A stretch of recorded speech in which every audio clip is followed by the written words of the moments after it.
Баршаңызға сәлем. Бүгін менде өте дәмді корейше сәбіз салаты. Міндетті түрде дайындап көріңіз, өте дәмді болып шығады. Бірінші бізде 3 сәбізді алып, үкіштен осылай өткізіп алатын боламыз.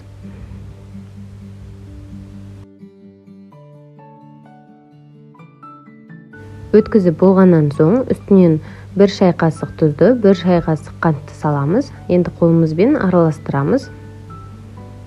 Одан соң бір пиязымызды алып, майдалап кесетін боламыз. 4 бұрышты етіп турап аламыз барлығын. Енді сковородкамызға майды құйып, қыздырамыз. Үстінен пиязды салып, сарғайғанша қуырып алатын боламыз.